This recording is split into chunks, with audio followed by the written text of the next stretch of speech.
Hello everyone, आप सभी लोगों का स्वागत है टीचिंग परीक्षा के आज के इस वीडियो में, जिसके अंदर में फ्रेंड्स बीपीएससी टीआरई 4.0 की जो जीके जीएस की एक हमारी विशेष श्रृंखला चल रही है, उसको हम एक कदम और आगे बढ़ाएंगे। जितने भी लोग हमारे साथ में यहाँ पर में जुड़ चुके हैं, उन सभी लोगों का बहुत बहुत स्वागत है। सभी को आदाब, नमस्कार, सत श्री अकाल, ladies and gentleman, boys and girls, आप सभी का स्वागत है। और मैं आप लोगों को बता दूं फ्रेंड्स कि आज भी हम लोग बहुत सारे इंपॉर्टेंट क्वेश्चंस करने वाले हैं। उससे पहले मैं यहाँ पर मैं उन सभी लोगों का बहुत बहुत शुक्रिया करना चाहूंगा जिन्होंने फ्रेंड सेशन को जो है पहले ही सेशन को लाइक कर दिया है, और यहाँ पर मैं सेशन स्टार्ट होने से पहले क्वेश्चन आंसर्स कर रहे थे और एक हेल्दी एटमॉस्फेयर जो है वो क्रिएट कर रहे थे। तो बहुत बहुत शुक्रिया आप सभी लोगों का जिन्होंने भी लाइक कर दिया है, और जिन्होंने नहीं किया जल्दी जल्दी से फ्रेंड सेशन को लाइक कर देंगे। और जहां जहां पर मैं भी शेयर कर सकते हैं सेशन को, टेलीग्राम, फेसबुक, व्हाट्सएप, इंस्टाग्राम, जहां जहां शेयर कर सकते हो जल्दी जल्दी से शेयर कर देंगे। ठीक है, चलिए पहले क्वेश्चन की तरफ में आगे बढ़ते हैं फ्रेंड। देखिए, अब मैं आप लोगों को जो है क्वेश्चंस करवाता हूँ जो एग्जाम में पूछे गए आप लोगों के। अली वर्दी को किस वर्ष बिहार का उपराज्यपाल नियुक्त किया गया था? ठीक है, तो देखिए यहाँ पर मैं आप लोगों का बीपीएससी सीडीपीओ प्रीलिम्स 2018 का क्वेश्चन है यहाँ पर में। तो इन विच ईयर वाज अली वर्दी appointed the deputy governor of Bihar? ठीक है, तो ये एक प्रश्न है आप लोगों का जी। तो देखिए फ्रेंड्स, जो है बेसिकली अली वर्दी खान जो है ना, उनकी बात यहाँ पर में हो रही है। तो ये नवाब थे बंगाल के 1740 से लेकर 1746 तक। ठीक है, ये याद रखेंगे आप सभी लोग। और इनका जो आंसर आप लोगों का हो जाएगा कि कब इसको बिहार का उपराज्यपाल नियुक्त किया गया था। पहले ये नवाब बने बंगाल के, लेकिन उससे पहले जो है ये बिहार के उपराज्यपाल थे। ठीक है, 1733 के अंदर में बने, और 1740 के अंदर में जो है ये बने थे आपके, ठीक है, राज्यपाल, गवर्नर बने थे बंगाल के, गवर्नर ऑफ, मतलब बेसिकली मुगल मुगल तरीके से नवाब बने थे। ठीक है, नवाब बने थे, नवाब ऑफ बंगाल, नवाब ऑफ बंगाल। ठीक है, बंगाल, ठीक है, बंगाल का नवाब बना था। ठीक है, चलिए नेक्स्ट क्वेश्चन की तरफ में हम लोग आगे बढ़ते हैं फ्रेंड्स। 1911 में जब किंग जॉर्ज पंचम को इंग्लैंड में ताज पहनाया गया था, उस अवसर का जश्न मनाने के लिए भारत में एक दरबार कहाँ आयोजित किया गया था? तो देखिए 1911 में किंग जॉर्ज पंचम को इंग्लैंड में ताज पहनाया गया था। ठीक है, तो उसी अवसर पर भारत के अंदर में कहां पर में उसका जश्न मनाने के लिए कहां पर में जो है दरबार आयोजित किया गया था? आप लोगों को पता है फ्रेंड्स कि दरबार जो है वो आयोजित किए गए थे दिल्ली के अंदर में, है ना? तो दिल्ली दरबार बोला जाता था आप लोगों का। तो दिल्ली दरबार जो है ये भराया गया था, ये भी याद रखना है आप सभी लोगों ने। ओके, तो दिल्ली दरबार भराया गया था 1911 के अंदर में, किंग जॉर्ज पंचम के 1911 में राजा बनने की खुशी में, और वो खुद भी आए थे इस दरबार के अंदर में। ठीक है, तो आंसर इसका ऑप्शन नंबर सी हो जाएगा। 1911 में दिल्ली दरबार जो है वो भराया गया था किंग जॉर्ज 5 जो थे उनके सम्मान में, और ये खुद भी आए थे दिसंबर 1911 के अंदर में भारत में। इन्हीं ने ही घोषणा की थी कि जो बंगाल का बंटवारा है वो रद्द किया जाता है, और इन्होंने ही घोषणा की थी कि जो राजधानी है, पहले कलकत्ता थी, अब उसको दिल्ली स्थानांतरित किया जाएगा। ठीक है, तो ये दो घोषणाएं इन्होंने ही की थी। इस समय में जो है वायसराय कौन थे, ये क्वेश्चन आप लोगों से पूछा जा सकता है। तो लॉर्ड हर्डिंग थे, लॉर्ड हर्डिंग। अब जितने भी बच्चे जिन्होंने पेड क्लास के अंदर में देखा है, मैंने उन लोगों को बताया भी है कि अगर लॉर्ड हर्डिंग 1 और लॉर्ड हर्डिंग 2 आ जाए आप लोगों से, ठीक है, वैसे तो ये लॉर्ड हर्डिंग थे, लेकिन लॉर्ड हर्डिंग 1 और लॉर्ड हर्डिंग 2 आ जाए, हर्डिंग हर्डिंग 1 और एक आध ऑप्शन के अंदर में आप लोगों को लॉर्ड हर्डिंग 2 भी दे दे, ठीक है, लॉर्ड हर्डिंग 2 दे दे, तो आप लोगों ने जो है ये 2 लगाना है, क्योंकि एक और लॉर्ड हर्डिंग हो चुके थे उससे पहले हमारे भारत के अंदर में, इसी वजह से। ठीक है, तो लॉर्ड हर्डिंग द सेकंड आप लोगों को लगाना है। ठीक है, अगर इस तरीके से दे, अगर केवल लॉर्ड हर्डिंग बोले तो कोई फर्क नहीं पड़ता, मतलब एक ही के बारे में बात हो रही है। ठीक है, लेकिन यहां पर मैं अगर 1 और 2 इस तरीके से दे दे तो 2 लगाना है आप लोगों ने। ठीक है, ये थोड़ा सा ध्यान रखना आप लोग, इंपॉर्टेंट एग्जाम के अंदर में आप लोगों से पूछा जा सकता है। नाउ फ्रेंड्स, इलाहाबाद संधि के बाद रॉबर्ट क्लाइव ने मुर्शिदाबाद का डिप्टी दीवान किसे नियुक्त किया था? ठीक है, मुर्शिदाबाद का 45वीं बीपीएससी का प्रश्न है फ्रेंड्स ये आप लोगों का।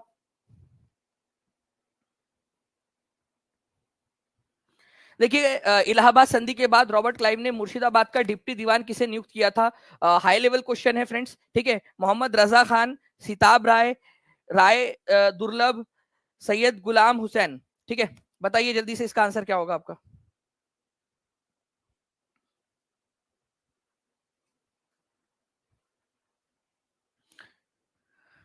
जी, तो आंसर जो है फ्रेंड्स आप लोगों का हो जाएगा मोहम्मद रजा खान।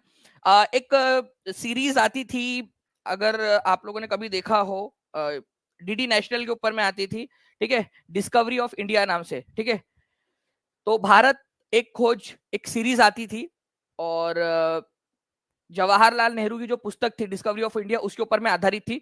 उसके अंदर में जो है ना इसका एक पूरा एपिसोड है। अगर आप लोग चाहोगे तो मैं वो एपिसोड आप लोगों के लिए जो है वो ऐप के ऊपर में, टीचिंग परीक्षा ऐप के ऊपर में अपलोड कर दूंगा। अगर आप लोग चाहोगे कि किस तरीके से वो चीज हुई थी पूरी की पूरी। कितने लोग चाहते हैं?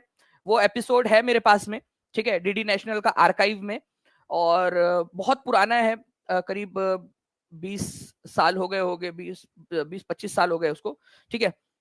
तो अगर आप लोग चाहोगे तो मैं आप लोगों के लिए वो अपलोड कर दूंगा, आपको थोड़ा सा समझ में आएगा कि क्या बेसिकली किस तरीके से हुआ था वो चीजें, ठीक है। तो उसके अंदर में जो है मोहम्मद रजा खान के बारे में मतलब वो दिखाया गया है उनको उसमें, ठीक है। मुर्शिदाबाद क्या था, वो सारी चीजें आप लोगों को और भी समझ में आ जाएगी। चलिए, नाउ फ्रेंड्स, इसी तरीके का एक और क्वेश्चन भी है जो मैं आपको दिखाना चाह रहा था, ठीक है। आप लोग देखिए, एक आप लोगों के लिए जो अभी हमने बनाई है, ठीक है, और कंटिन्यूअसली हम उसमें और ज्यादा इंप्रूवमेंट्स करते जा रहे हैं आप लोगों के लिए।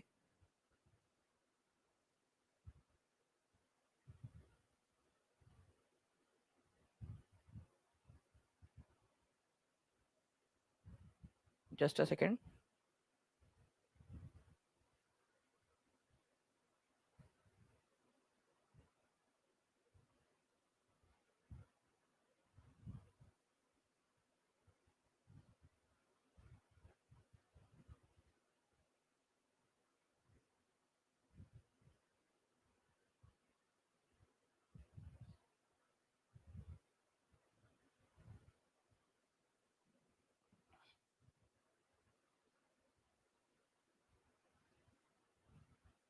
जी, तो देखिए फ्रेंड्स, यहाँ पर मैं आप लोग देख पा रहे हो, ये इस तरीके से जो आप लोगों के लिए बनाया जा रहा है ना continuously, Bihar all important one liner pointers जो है आप लोगों का। इसमें देखिए आप लोग प्लासी के युद्ध के पश्चात, ठीक है, बिहार प्रांत का उप दीवान किसे नियुक्त किया गया था, ये आप लोग देख पा रहे हो, deputy diwan of Bihar after battle of Plassey, ठीक है, राजा सिताब राय। ये आपका बीपीएससी डीएससीओ 2021 का क्वेश्चन है। ओके, तो ये इस तरीके से जो आप लोग देख, ये जो पूरे के पूरे क्वेश्चन, और इवन जो है फ्रेंड्स आपका हिंदी इंग्लिश के अंदर में दिया हुआ है आप लोगों को। और ये जो क्वेश्चन आप लोग देख पा रहे हो, ठीक है, अगर मैं इसको यहां से रिमूव कर दूं, ये देखिए क्वेश्चन, ये क्वेश्चन 45वीं बीपीएससी में पूछा गया था, जिसमें बोला गया था कि मुर्शिदाबाद का डिप्टी दीवान किसको बनाया गया था इलाहाबाद की संधि के बाद में।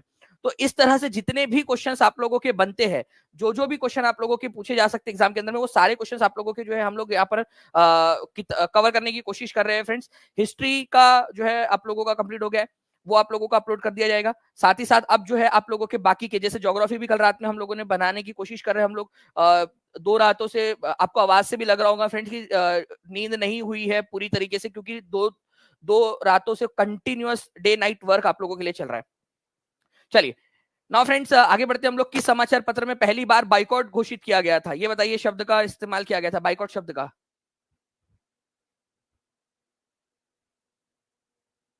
बताइए जल्दी से।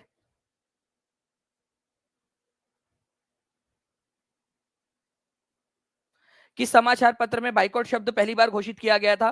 ठीक है, संजीवनी, Hitavadi, Yugantar, Amrita Bazar, none of the above, more than one of the above. देखिए फ्रेंड्स, जब बंगाल का बंटवारा किया गया, ठीक है, तो जो अंग्रेजी चीजें थी या विदेशी जो चीजें थी, ठीक है, चाहे विदेशी कपड़े हो, विदेशी सामान हो, विदेशी ठर्रा हो आपका, ठीक है, तो आप लोगों ने वो पीना बंद कर दिया था, ठीक है, विदेशी चीजें नहीं पियेंगे, विदेशी मतलब देसी दारू पी के हंगामा मचाएंगे, विदेशी नहीं पियेंगे, लेकिन विदेशी कपड़े नहीं पहनेंगे, खादी के कपड़े पहनेंगे, विदेशी कॉलेजेस में नहीं जाएंगे, देसी मतलब जो भारतीय लोगों के कॉलेजेस है उसमें जाएंगे, ठीक है। तो इस तरीके से जो बाइकआउट था, विदेशी चीजों का बाइकआउट, ये पहली बार जो इस्तेमाल किया गया था फ्रेंड्स, ये किया गया था संजीवनी नाम का जो अखबार था उसके अंदर में पहली बार, ठीक है, 6 जुलाई 1905 के अंदर में जो है बाइकआउट, ठीक है, इन्होंने शब्द का इस्तेमाल किया था। फिर बाद में धीरे धीरे कांग्रेस ने इसको अपना लिया।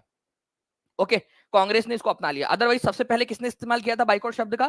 ठीक है, संजीवनी नाम के अखबार ने। तो आंसर याद रखना है आप लोगों ने, आंसर हो जाएगा आपको option number 1। Okay, now next question की तरफ में आगे बढ़ते हैं हम लोग फ्रेंड्स। यहाँ पर में, अच्छा, ये संजीवनी नाम का अखबार किसने निकाला था, ये भी अगर पूछ लिया जाए तो के मित्रा ने निकाला था, ये याद रख लेना आप लोग, के मित्रा, संजीवनी नाम का अखबार के मित्रा ने, ठीक है। उसके बाद में जो है फ्रेंड्स, अगर मैं आपसे बात करूं कि पृथ्वी की सतह का कितना प्रतिशत भूमि से ढका है, ठीक है, पृथ्वी की सतह का कितना प्रतिशत भाग है जो भूमि से ढका हुआ है?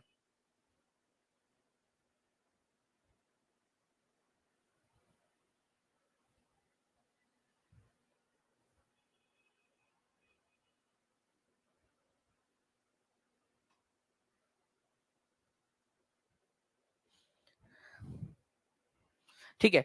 तो देखिए फ्रेंड्स, यहाँ पर मैं आप लोगों को अप्रोक्सीमेट आंसर्स यहाँ पर मैं लगाना है।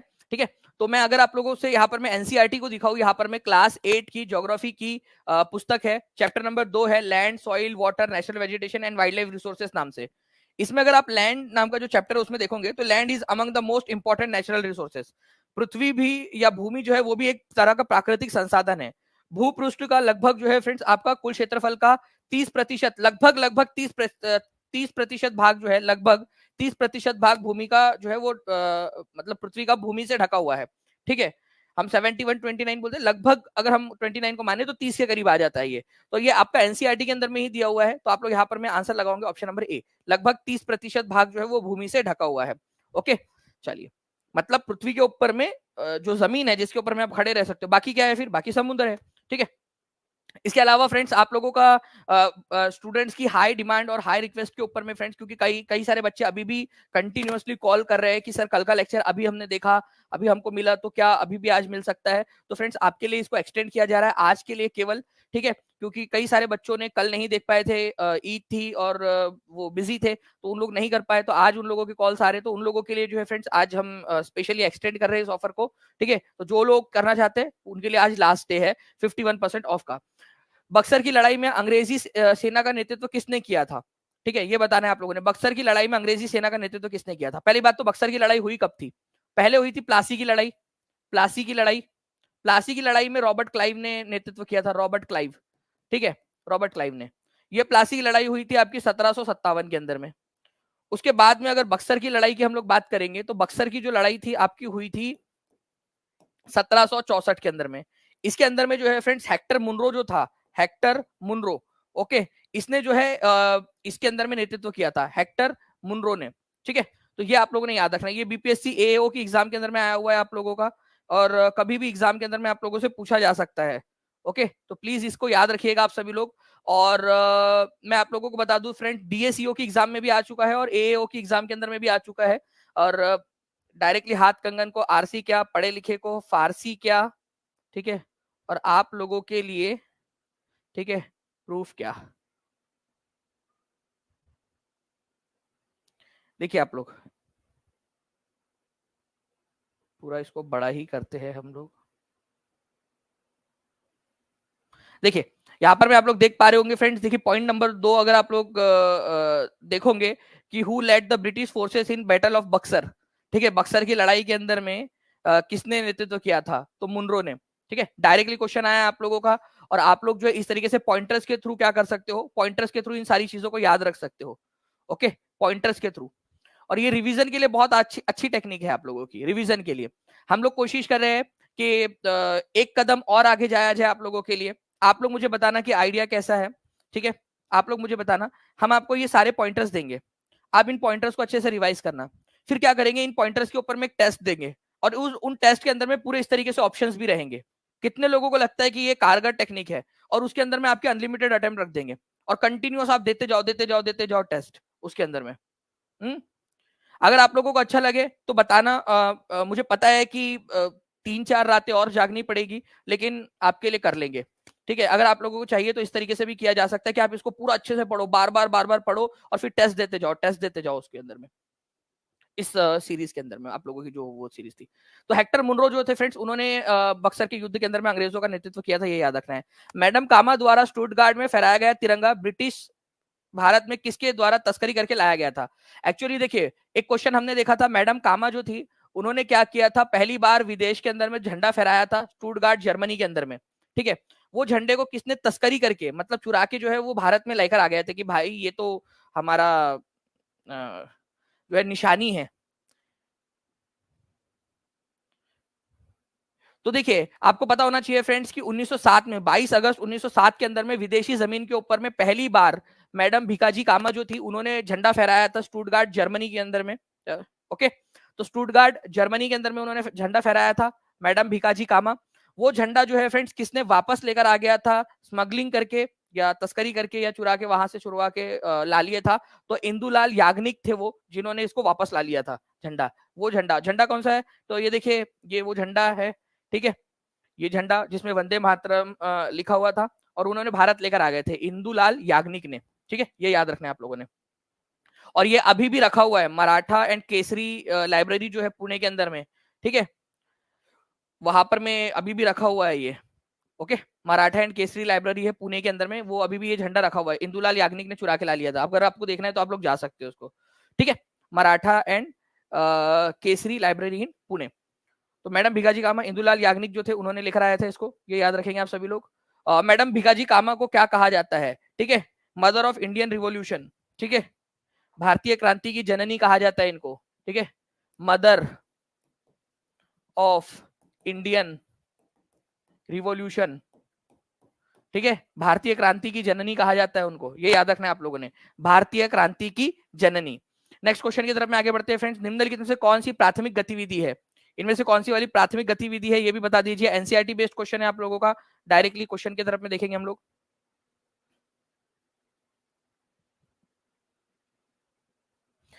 तो प्राथमिक गतिविधि का मतलब क्या होता है, जो डायरेक्टली नेचर से प्राप्त हो, आप लोगों को नेचर प्रकृति से प्राप्त हो, ठीक है। तो मैन्युफैक्चरिंग आपको ऐसा होता है क्या कि आपने जो है जमीन में बीज बोए थे छोटे छोटे बिल्डिंग के, और बड़ी बिल्डिंग मिली, अरे वाह, ठीक है, वल्ला हबीबी वल्ला वल्ला, बुर्ज खलीफा निकली है, अच्छा पानी डाला तुमने, ठीक है। तो बुर्ज खलीफा मतलब डायरेक्टली तुमको नेचर से थोड़ी ना मिलेंगी, या तुम जो है वो डाले हुए थे वहां पर में, ठीक है, और व्हाइट हाउस जो है वो तुम्हारी मछली की तुम्हारी मछली के जाल में फंस गया, अरे भाई ये डायरेक्ट नेचर से थोड़ी मिलता है, ये बनाना पड़ता है। बैंकिंग, बैंकिंग क्या मतलब पैसा या बैंकिंग की ये सर्विसेज तुमको डायरेक्ट नेचर से थोड़ी मिलती है, तुम लोग करते हो उसको, सर्विस सेक्टर के अंदर में आता है। एग्रीकल्चर जो है फ्रेंड्स ये नेचुरल है, ठीक है, नेचर से मिलता है, ये याद रखना है आप सभी लोगों ने। ओके, तो आंसर हो जाएगा आप लोगों का ऑप्शन नंबर सी, कृषि। ये जो है आप लोगों का बेसिकली प्राथमिक गतिविधियों की कैटेगरी के अंदर में आता है, ये आप लोग याद रखेंगे, प्राइमरी सेक्टर के अंदर में, क्योंकि डायरेक्टली नेचर से मिलता है। ओके, बाकी मैन्युफैक्चरिंग, मैन्युफैक्चरिंग का मतलब होता है आप लोगों का जो प्राइमरी जो चीजें है उससे जब आप कोई और चीज बनाते हो, ठीक है, तो वो सेकेंडरी सेक्टर हो जाता है आपका, सेकेंडरी सेक्टर। तो मैन्युफैक्चरिंग सेकेंडरी सेक्टर में आता है, और बैंकिंग जो है वो सर्विस है, ठीक है, तो ये टर्शरी सेक्टर में आता है।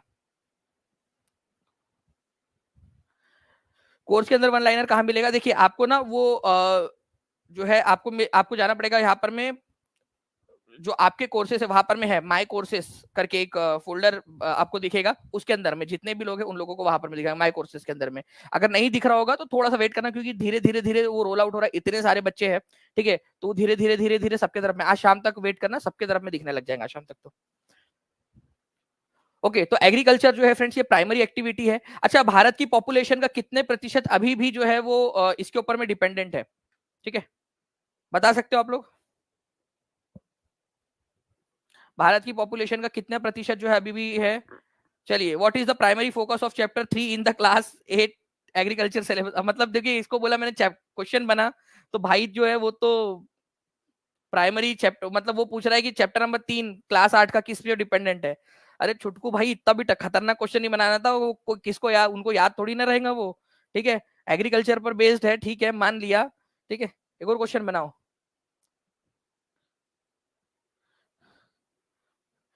Which of the following best describe the term agriculture as discussed in this chapter? The process of managing natural resources, the science of planting and harvesting crops and raising animals, the study of rural commitment, exploring of urban landscape. अब बताओ चलिए यहाँ पर में क्या होगा, agriculture शब्द को सबसे अच्छे से कौन करता है, तो एग्रीकल्चर देखिए friend is the science of planting and harvesting crops, ठीक है, साथ ही साथ एनिमल जो पशुपालन होता है ना वो भी एग्रीकल्चर की कैटेगरी में ही आता है। तो ये याद रखना है फ्रेंड्स आप लोगों ने कि साथ जो है आपका, देखिए इसने थोड़ा सा क्वेश्चन को और ज्यादा एडवांस लेवल पे अपने तरफ से उसने बना के दिया हमको। तो क्रॉप्स, फ्रूट्स, वेजिटेबल्स, फ्लावर्स, इनको तो ग्रो करना ही करना है, साथ ही साथ लाइव स्टॉक, लाइव स्टॉक का मतलब होता है पशुपालन, ठीक है, तो पशुपालन जो है आप लोगों का पशुधन का पालन, ये भी आपका एग्रीकल्चर की कैटेगरी में ही आता है, तो इसको भी प्लीज याद रखिएगा। अगर सेशन पसंद आया है, ठीक है, अगर छुटकू का क्वेश्चन पसंद आया तो यार एक बार छुटकू के लिए भी लाइक तो बनता है यहाँ पर में कम से कम एक, ठीक है, तो जल्दी से जो है फ्रेंड्स सेशन को लाइक कर देंगे सभी के सभी लोग, और जिन्होंने भी चैनल को सब्सक्राइब नहीं किया चैनल को सब्सक्राइब जरूर कर लेंगे। जो भी बच्चे जो टीचिंग परीक्षा के प्रीमियम कंटेंट के साथ में जुड़ना चाहते हैं वो जुड़ सकते हैं फ्रेंड्स, ठीक है। नाउ फ्रेंड्स, रॉबर्ट, भारत में ब्रिटिश शासन की स्थापना करने वाला व्यक्ति कौन था, ठीक है, किसको माना जाता है कि उसने ब्रिटिश शासन की स्थापना की भारत के अंदर में। 1400 से ज्यादा लोग देख रहे हैं फ्रेंड्स, ठीक है, 983 हो चुके हैं अभी लाइक्स यहाँ पर में, तो जल्दी जल्दी से सेशन को लाइक भी करते रहेंगे। देखिए जब तक मैं बोलता नहीं हूं तब तक आप लोग करते भी नहीं हो, ये बड़ी खराब बात है। बहुत बहुत ज्यादा खराब बात है। देखो 991 हो गया अभी, जब मैंने बोला उस समय आप लोगों ने किया, अदरवाइज करते नहीं है। तो ये ना फिर अच्छा नहीं लगता मुझे यार कि आप लोग अपने आप से नहीं करते हो, हर बच्चे ने अपने आप से कर देना चाहिए। तो भारत में ब्रिटिश शासन की व्यवस्था करने वाला जो है वो रॉबर्ट क्लाइव था फ्रेंड्स, ये याद रखना है आप लोगों ने, रॉबर्ट क्लाइव। और आपको पता है कि जो प्लासी की लड़ाई हुई थी, ठीक है, उसके अंदर में इसने कमान संभाली थी। आपको पता है प्लासी की लड़ाई कौन से साल हुई थी, जल्दी से बता दीजिए आप लोग, जल्दी बताइए, प्लासी की लड़ाई कौन से साल हुई थी?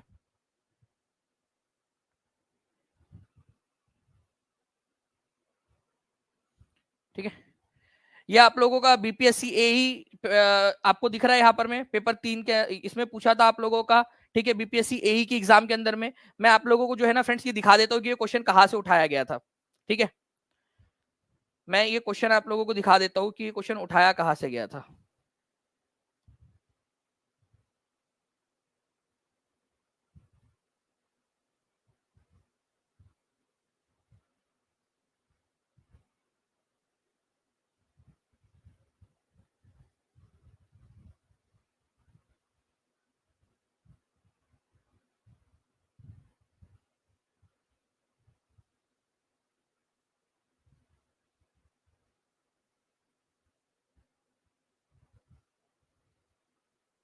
ये देखिए, आप लोगों का ये क्वेश्चन आया है बीपीएससी एई की एग्जाम में। ठीक है, भारत में ब्रिटिश शासन की स्थापना करने वाला व्यक्ति कौन था? Robert Clive. और आप लोग यहाँ पर में देख सकते हो फ्रेंड्स कि भारत में ब्रिटिश साम्राज्य की स्थापना किसने की थी। ये क्वेश्चन आप लोगों का 66वीं बीपीएससी री एग्जाम 2020 के अंदर में ऑलरेडी आ चुका है। ठीक है, तो आप लोग खुद देख लीजिए कि ये क्वेश्चन ऑलरेडी आ चुका है आप लोगों का। तो इस तरीके से जब आप लोग जो है फ्रेंड्स रिवीजन करके जाओगे इन बुक्स में से, ठीक है, और इन पीडीएफ में से, तो आप लोगों के लिए ज्यादा बेहतर रहेगा, आप लोग ज्यादा अच्छे से और ज्यादा अच्छे से जो है अपनी पढ़ाई कर पाओगे। तो जो भी बच्चा स्टार्ट करना चाहता है वो स्टार्ट कर सकता है फ्रेंड्स। ठीक है, चलिए बाकी आगे बढ़ते हम लोग यहाँ पर में हमारे जो है क्वेश्चंस की तरफ में। तो इसका आंसर हो जाएगा option number A, Robert Clive, ये याद रखना है आप सभी लोगों ने। नेक्स्ट जो है फ्रेंड्स, अगर हम लोग बात करें हमारी स्मॉल इज ब्यूटीफुल, किसने पुस्तक लिखी थी? पुस्तक लिखने वाले अर्थशास्त्री का नाम क्या है? Small is beautiful.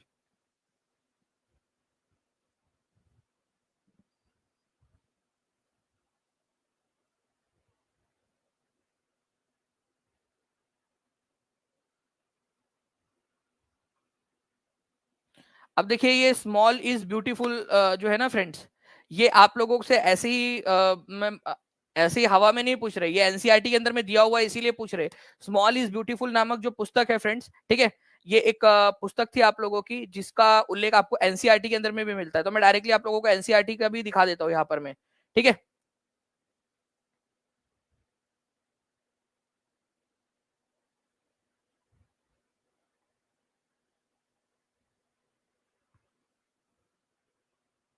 जी। तो ई एफ शुमाकर जो थे उन्होंने ये पुस्तक लिखी थी, ई एफ शुमाकर, मैं आप लोगों को दिखाता हूँ। ठीक है, E F Schumacher small is beautiful नाम की पुस्तक लिखी थी, ये गांधीवादी नेता थे। देखिए यहाँ पर मैं आप लोग देख सकते हो एनसीईआरटी के अंदर में दिया हुआ है। ठीक है, at the international level the Club of Rome advocated resources conservation for the first time. पहली बार रिसोर्स कंजर्वेशन की बात कहां पर में हुई थी? ठीक है, क्लब ऑफ रोम के अंदर में 1968 के अंदर में।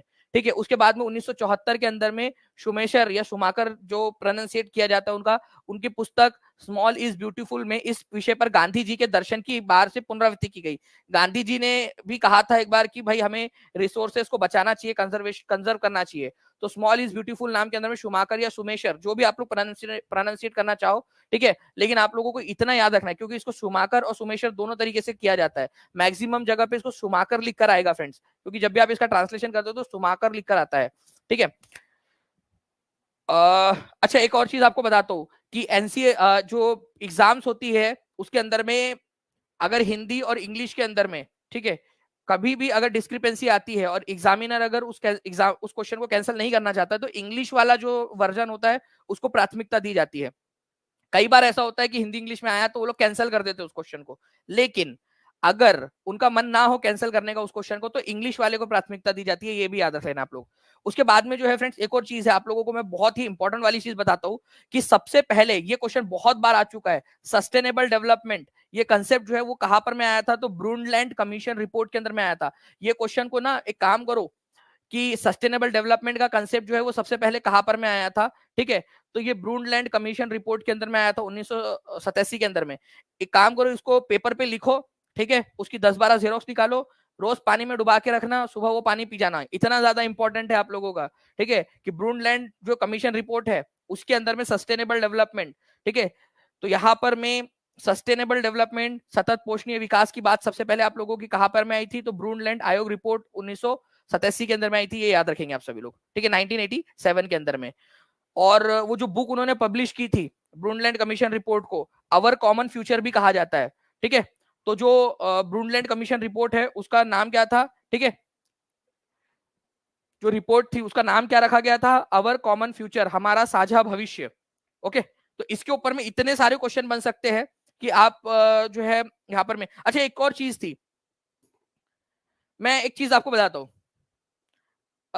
आपको पता है हमारी नॉलेज कैप्सूल चल रही है, अब मेरे को एक और टॉपिक मिल गया नॉलेज कैप्सूल के लिए आप लोगों के लिए। वैसे मैं आप लोगों को जो है फ्रेंड्स मॉन्ट्रियल प्रोटोकॉल, ठीक है, वियना कन्वेंशन, मॉन्ट्रियल प्रोटोकॉल और क्योटो प्रोटोकॉल आज करवाने वाला हूँ, ठीक है, नॉलेज कैप्सूल में। आपको पता है ना, छोटे छोटे आप लोगों को मैं टॉपिक्स दे रहा हूँ, ठीक है, तो मॉन्ट्रियल यहाँ पर में Montreal, Vienna, Montreal, Cartagena protocol, ठीक है, और क्योटो प्रोटोकॉल आज आपको पढ़ाने वाला था, छोटे छोटे जो आप लोग भूल जाते हो, और मैं आप गारंटी दे रहा हूँ कि आज आपको याद करवा के रहूंगा मैं, जैसे मैंने आप लोगों को आई टुक, इन टुक और आई टफ करवा दिया याद, वैसे ही आज मैं ये करवाऊंगा आप लोगों को, ठीक है। उसी के साथ में मुझे लगता है कि एक बार मेरे को ये भी करवा देना चाहिए आप लोगों को ब्रूनलैंड कमीशन रिपोर्ट, क्योंकि इसके ऊपर में क्वेश्चन आता है, और मैं आपको गारंटी दे रहा हूँ फ्रेंड्स कि जब आएगा ना तो सिर्फ आप लोग इसका आंसर कर पाओगे, क्योंकि मैक्सिमम लोग इसको इसको उनको पता ही नहीं होता है ब्रूनलैंड कमीशन रिपोर्ट क्या है, और इसमें सस्टेनेबल डेवलपमेंट की बात हुई थी, क्या क्या क्वेश्चन बन सकता है इसमें, हर एक क्वेश्चन जो बन सकता है ब्रूनलैंड कमीशन रिपोर्ट के ऊपर में वो आप लोगों को करवा दूंगा मैं, ठीक है।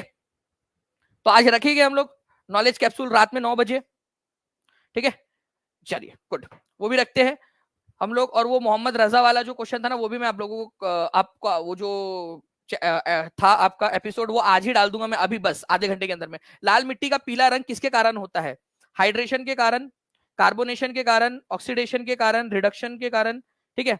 तो लाल मिट्टी का पीला रंग किस वजह से होता है, लाल मिट्टी जो है उसमें हल्का सा पीला रंग भी दिखाई देता है, और ये क्वेश्चन भी एनसीईआरटी बेस्ड है आप लोगों का। तो रेड सॉइल जो है फ्रेंड्स आप लोगों का एक इग्नियस रॉक से बनती है, ठीक है, जहां पर में कम पानी गिरता है ना, ठीक है, ईस्टर्न और साउथ ईस्टर्न जो पार्ट है दक्कन का पठार का, मतलब कि ये इधर वाला जो हिस्सा है उधर में, ठीक है, ईस्टर्न और साउथ ईस्टर्न जो पार्ट है वहां पर में ये लाल मिट्टी आप लोगों को देखने के लिए मिलती है। लाल मिट्टी जो है वो रेडिश कलर की होती है आयरन की वजह से, लेकिन कभी कभी ये येलो भी दिखती है, ठीक है, जब इसमें पानी मिल जाता है, ठीक है। तो लाल कलर की मिट्टी जो है वो पीले कलर की हो जाती है, ठीक है, लाल कलर की मिट्टी थोड़ी सी पीले कलर की दिखती है, हाइड्रेशन, जल योजन की वजह से, अगर थोड़ा पानी उस पर पड़ जाए तो लाल कलर के बदले में हल्का हल्का सा पीले कलर की भी दिखने लगती है। देखिए यहाँ पर में ये जो लाल मिट्टी आपकी दक्कन के पठार के ईस्टर्न या साउथ ईस्टर्न पार्ट में मिलती है आपको, दक्षिण पूर्वी या दक्षिण पूर्वी पार्ट के अंदर में, ठीक है। सॉइल जो है वैसे तो लाल कलर की होती है क्योंकि उसमें आयरन की मात्रा ज्यादा होती है, लेकिन कई बार होता है कि वो येलो कलर की भी दिखने लगती है क्योंकि हाइड्रेटेड हो जाती है वो, मतलब उसके अंदर में जो है आपका जल योजन हो जाता है। जल योजन का मतलब होता है थोड़ा पानी पड़ जाता है, तो जैसे ही पानी पड़ेगा वो मिट्टी आप लोगों की जो है क्या हो जाती है, लाल कलर की जगह पे पीले कलर की दिखने लगती है। तो इसको याद रखना है आप लोगों ने। चलिए नाउ फ्रेंड्स, एक और घोषणा मैं आप लोगों के लिए यहाँ पर मैं कर दूं कि आप लोगों का, ठीक है, एक पूरी की पूरी जो है वो टेस्ट में लेने वाला हूं आप लोगों के लिए, ठीक है। परसों के दिन 19 तारीख को आप लोगों की एक लाइव ओनली मेगा टेस्ट है, जिसका टेस्ट आप लोगों का पहले आप लोगों की क्लास होंगी और उसके तुरंत बाद जो है आप लोगों की ऐप के ऊपर में टेस्ट होंगी, ठीक है। तो एक तो सभी बच्चे जिन्होंने भी फॉर्म फिल नहीं किया है वो नीचे में फॉर्म फिल कर देंगे, और उसके बाद में, ठीक है, उसके बाद में जो है फ्रेंड्स मैं आप लोगों की परसों के दिन लाइव पोल के साथ में जो है हम लोग यहाँ पर में क्लास लेंगे, ओके। 60 क्वेश्चन की लगातार पूरी कंप्लीट क्लास, और उसका सिलेबस क्या होगा, जो अभी मैंने इस सीरीज के अंदर में क्वेश्चन कराया है इसकी प्लीज प्लेलिस्ट प्रोवाइड करवा दी जाए, कमेंट के अंदर में, टेलीग्राम के ऊपर में, हर जगह पे टीम प्लीज मैं रिक्वेस्ट करूंगा, ठीक है, बच्चों तक पहुंचा दी जाए। तो प्रोजेक्ट टाइगर जो है फ्रेंड्स स्टार्ट किया गया था आप लोगों का कब, ठीक है, प्रोजेक्ट टाइगर 1992 में, 1979 के अंदर में, 1982 में, 1973 में, none of the above, Project Tiger, ठीक है। तो प्रोजेक्ट टाइगर ये भी एनसीईआरटी में दिया, वैसे आप लोगों को पता भी होना चाहिए फ्रेंड्स इसके बारे में। प्रोजेक्ट टाइगर जो है आप लोगों का स्टार्ट हुआ था 1973 के अंदर में, ठीक है, टाइगर्स को कंजर्व करने के लिए, ओके। तो काफी सारे जगह है जहां पर में टाइगर रिजर्व बनाए गए हैं, जैसे कि कॉर्बेट नेशनल पार्क उत्तराखंड के अंदर में, ठीक है, उसके बाद में सुंदरबन नेशनल पार्क है, वहां पर में भी टाइगर रिजर्व है आप लोगों का। बांधवगढ़ नेशनल पार्क है आपका मध्य प्रदेश के अंदर में। मानस टाइगर रिजर्व है असम के अंदर में। पेरियार टाइगर रिजर्व है केरल के अंदर में। इसके अलावा बिहार के अंदर में कौन सा टाइगर रिजर्व है, जल्दी बताइए। बिहार के अंदर में कौन सा टाइगर रिजर्व है, ये कमेंट करके आप लोग बताएंगे। मैंने बहुत बार बताया आपको, ठीक है, बिहार के अंदर में एक इंपॉर्टेंट वाला टाइगर रिजर्व, ठीक है। दूसरी चीज मैं आप लोगों से पूछना चाहूंगा, जो बच्चे पुराने बच्चे हैं ना, जो रेगुलर टीचिंग परीक्षा के साथ में जुड़े हुए, मैं लिंक करके पढ़ाने का पसंद करता हूँ। बिहार में सेकंड नंबर का टाइगर रिजर्व कौन से जिले में खोलने की योजना बना रही है बिहार सरकार? बिहार का सेकंड नंबर का टाइगर रिजर्व, ये भी बताएंगे आप लोग। ओके, चलिए, तो ये भी आप लोग आंसर करते रहेंगे। बाकी जो है फ्रेंड्स, अभी पवन सर की क्लास है, आप लोग उसको भी देखिए। तब तक जो है मैं आप लोगों की पेड क्लास के अंदर में आप लोगों के लिए वो अपलोड कर दूंगा फ्रेंड्स, ठीक है। जो भारत एक खोज वाला मैंने एपिसोड आपसे बोला था ना, रजा खान वाला, वो ताकि आप थोड़ा समझ सके उसको। एंटरटेनमेंट के लिए पर्पज से देख सकते हैं, नॉलेज भी मिलेगा आप लोगों को उसमें, ठीक है।